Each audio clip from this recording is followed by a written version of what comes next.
Защита уникальной природы Коми, обращение с твердыми коммунальными отходами и возможность использовать грунт из русла рек для нужд муниципалитетов. Такие вопросы у парламентариев вызвала госпрограмма «Воспроизводство и использование природных ресурсов и охрана окружающей среды». На последнее направление в Коми за 3 года направят 1 миллиард 300 тысяч рублей. Подробности в репортаже Павла Королева. Республика продолжает связывать свое будущее с использованием минерально-сырьевых ресурсов. Однако, по словам депутатов, здесь очень важен баланс между добычей полезных ископаемых и сохранением уникальной природы Коми. Поэтому в числе приоритетов рациональное использование недр и сохранение животного мира. А отдельным столпом стоит расширение сети особо охраняемых природных территорий. Сейчас они составляют 13% всей площади республики.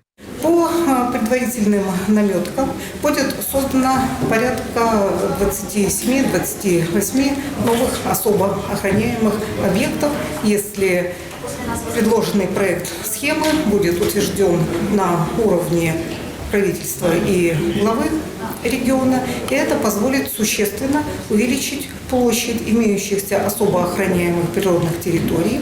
Вместе с защитными лесами она в нашем регионе будет составлять порядка 20% к 2030 году, в то время как по Российской Федерации такие нормативы составляют порядка 17%. Баланс важен и в регулировке численности хищника. Не секрет, что в прошлом году было отмечено резкое увеличение количества волков. И чтобы дать отпор непрошенным гостям из леса, в Коми была предусмотрена награда в размере 20 тысяч рублей за отстрел серого.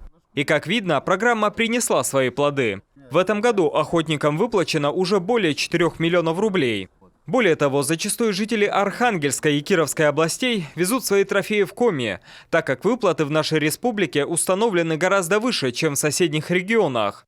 Помимо этого, парламентарии подняли вопросы экологического просвещения и создания в республике перерабатывающего производства.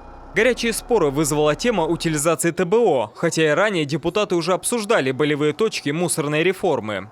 Мы снова, вольно или невольно, хотя позавчера посвятили этому отдельный день, возвращаемся к теме работы с твердыми коммунальными отходами и с отходами вообще.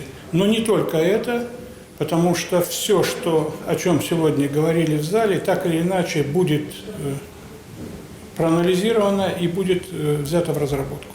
По словам депутатов Госсовета, целей у госпрограммы по охране окружающей среды достаточно. К тому же работа по ее реализации будет непростая. Ведь из-за сокращения налоговых доходов в бюджет Коми было принято решение о снижении ее финансирования по отдельным мероприятиям до 50%. Напомним, ранее такая тенденция наметилась и по другим госпрограммам. Павел Королев, телеканал Юрган.